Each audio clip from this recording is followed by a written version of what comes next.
Olá, trataremos nesse podcast o livro A Psicogênese da Língua Escrita. Somos acadêmica do terceiro período noturno da FAMetro. Nossa orientadora, a professora Luísa Maristella. Dividimos esse podcast em 5 subtítulos. O primeiro, histórico da psicogênese da escrita. Segundo, característica dos níveis da escrita. Terceiro, contribuições. Quarto, equívocos. Quinto, consequência dos equívocos. Olá, voz de Ana Paula Paiva Gavinho. O livro A Psicogênese da Língua Escrita tem como autoras Emília Ferreiro e Ana Teberoski, pesquisadoras argentinas que em 1974 iniciaram sua pesquisa na Argentina e no México.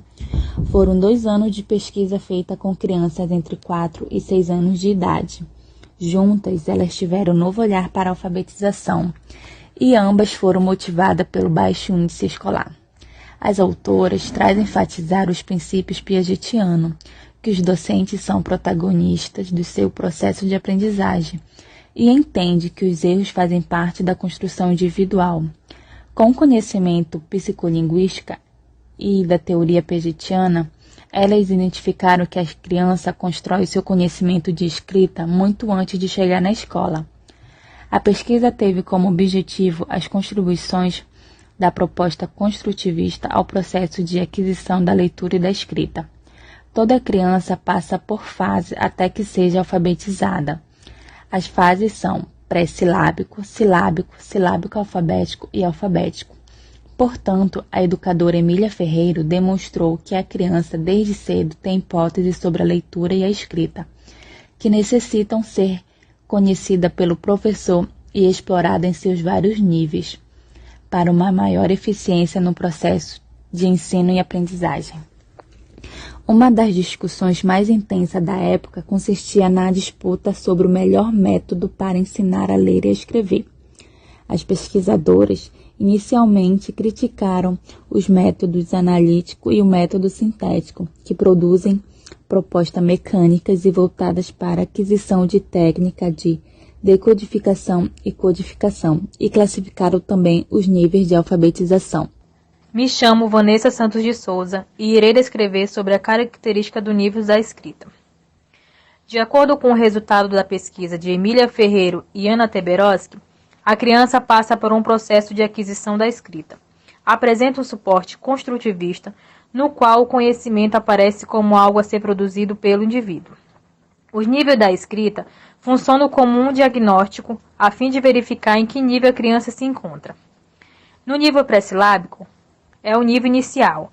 A criança não diferencia letras e números e outros símbolos. No nível silábico, a criança já estabelece os aspectos sonoros da linguagem.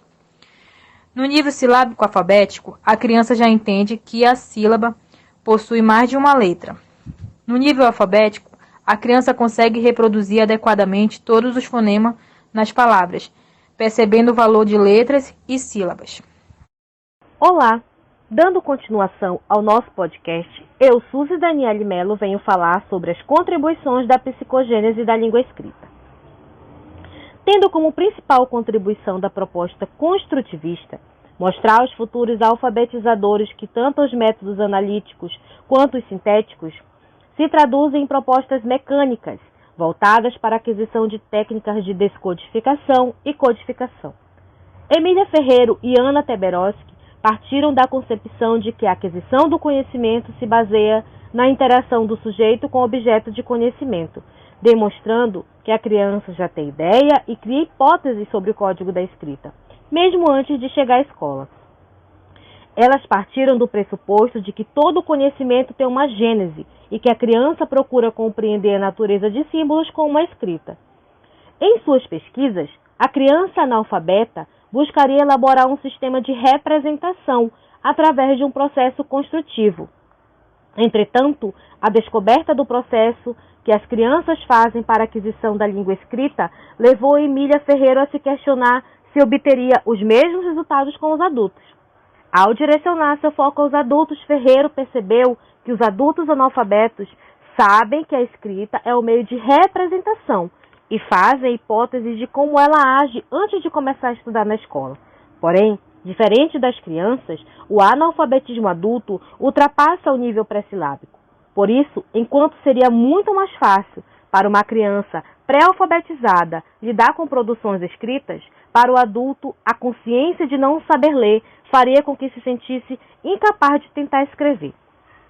Ferreiro e Teberoski também desenvolveram aspectos propriamente linguísticos da psicogênese da língua escrita, ao descreverem um aprendiz formulando hipóteses a respeito do código linguístico, pois ele percorreria um caminho que pode ser representado nos níveis pré-silábico, silábico, silábico-alfabético e, por fim, alfabético.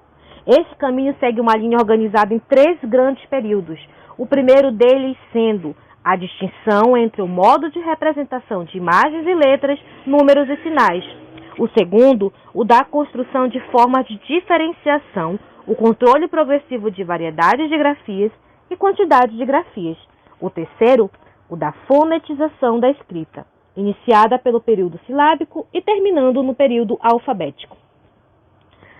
No nível pré-silábico, o aluno pensa que pode escrever com desenhos, rabiscos, letras e outros tipos de sinais gráficos, imaginando que a palavra assim escrita representa aquilo que ele se referiu.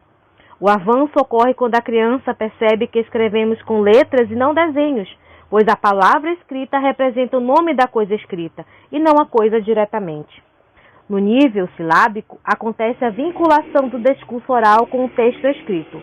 O aluno descobre que a palavra escrita representa a palavra falada, grafando uma letra para cada sílaba oral, tentando criar o valor sonoro para ela. Por isso, é comum que a criança pareça estar comendo letras, a usar mais do que deveria quando falam. Diferente dos adultos, já que reconhecem que as palavras são combinações de letras e sílabas, com algum significado e que elas se distingem dos desenhos. Assim como sabem que o alfabeto não basta para ler e escrever, já que muitos o sabem de cor, porém não conseguem combiná-los para criar sílabas. Isso faz com que haja condutas diferenciadas no ensino de crianças que aceitam a didática do nível pré-silábico e silábico para alcançar o nível alfabético, e adultos que preferem estudar da palavra para a sílaba. Assim, no processo alfabético, o aluno analisa vogais e consoantes. Acreditam que a palavra escrita representa a palavra falada, com o valor total de letras e dos sons, tendo dificuldade apenas ao comparar a escrita alfabética e espontânea com a escrita ortográfica. A psicogênese descreve como o aluno se apropria dos conceitos e habilidades de ler e escrever, além de como a aquisição desses atos seguem um percurso em que o aluno, até alfabetizar-se, ignora que a palavra escrita representa a palavra falada e desconhece como essa representação acontece. Olá, me chamo Alice Maria e vou dar continuidade ao assunto, com os equívocos da interpretação da psicogênese da língua escrita. A psicogênese da língua escrita é uma teoria formulada e comprovada experimentalmente por Emília Ferreiro e Ana Teberoski. Há mais de 20 anos ela está introduzida no Brasil para contribuir na melhoria da qualidade da alfabetização e é adotada pelos mais importantes sistemas públicos de ensino. Desde esse tempo vem abalando as crenças e os fundamentos da alfabetização tradicional, mudando drasticamente a linha de ensino das escolas e levando os professores a um grande conflito metodológico.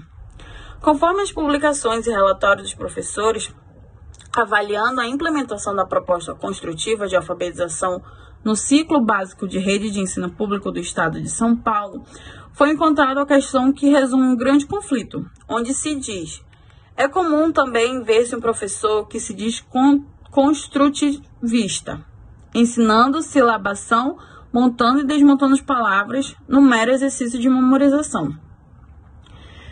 Concluindo isso, que eles têm uma tendência obsessiva pela silabação. O referencial teórico da psicogênese da língua escrita leva-nos a entender que a escrita é uma reconstrução real e inteligente com um sistema de representação historicamente construído pela humanidade e pela criança que se alfabetiza, embora não reinvente as palavras e os números. A criança alfabetizada inicia essa aprendizagem antes mesmo de entrar na escola e seus efeitos prolongam-se após a ação pedagógica, período durante o qual, para conhecer a natureza da escrita, deve participar de atividades de produção e interpretações escritas, tendo o professor como papel de mediador entre a criança e a escrita, criando estratégias que propiciem o contato de aprendiz com esse objeto social, para que possa pensar e agir sobre ele. Olá, meu nome é Betânia Silva Souza e vou abordar sobre algumas consequências dos equívocos da má interpretação da psicogênese da língua escrita. A primeira delas tratava sobre a definição de alfabetização. Alfabetização ou letramento. A confusão inicial se deu por conta da própria definição de alfabetização. O grande equívoco que vem ocorrendo na alfabetização no Brasil resulta da concepção equivocada e das práticas adotadas e divulgadas decorrentes da má interpretação da psicogênese de Ferreiro e Teberoski. Segundo a concepção errônea, abordava sobre suportes de textos. Ensinava-se que era para trabalhar com a realidade e interesse dos educandos, e que era importante explorar rótulos, embalagens, receitas de culinária, panfletos publicitários, entre outros. Contudo, a literatura infantil foi o gênero textual que predominou na alfabetização sob o pretexto de contextualizar o trabalho. O terceiro equívoco dizia que os alunos aprendiam a escrever só de ver o professor escrevendo na lousa. Essa orientação afirmava que o professor deveria contar histórias e em seguida pedir aos alunos que as recontassem. E, assumindo o papel de escriba da sala, reescrevesse o texto recontado na lousa, sob a justificativa de que só de ver o professor à lousa aprenderiam. A quarta ideia preconizava que não havia necessidade de ensinar, pois a criança era capaz de aprender sozinha. Dizia-se também que o professor não precisava desenvolver um trabalho sistemático de alfabetização, pois deveria exercer a função de mediador do conhecimento. A quinta ideia era pedir ao aluno que escrevesse do seu jeito. Essa orientação era de pedir aos alunos que escrevessem da forma como sabiam, para que não fossem reprimidos como a cartilha fazia. A sexta ideia equivocada de que o professor não poderia corrigir o aluno é para Ferreira e Teberoski, que defendiam a alfabetização ativa baseada no questionamento, de modo que, quando o aluno questionasse o professor sobre a maneira de escrever determinada palavra, o professor não fornecesse a resposta diretamente, mas devolvesse o questionamento, induzindo o indivíduo a refletir sobre o objeto de conhecimento com o qual está trabalhando. E a sétima ideia tratava sobre o salto entre as atividades de nível pré-silábico para as de nível alfabético. Nesse contexto, muitos professores entravam em desespero, pois nem o trabalho pré-silábico nem o alfabético mostravam aos alunos a composição da sílaba. Assim, havia alunos que conheciam todas as letras do alfabeto, mas não sabiam o que fazer com elas para compor uma palavra. A oitava ideia abordava sobre o preconceito contra a sílaba. A pesquisa de Ferreira e Teberoski tinha como mérito a alfabetização, a revelação dos níveis das hipóteses que são elaboradas pelo alfabetizando em seu processo de construção e aquisição. A reação lógica esperada do alfabetizador seria de que, de posse desses conhecimentos, compreendesse automaticamente a essência dos erros.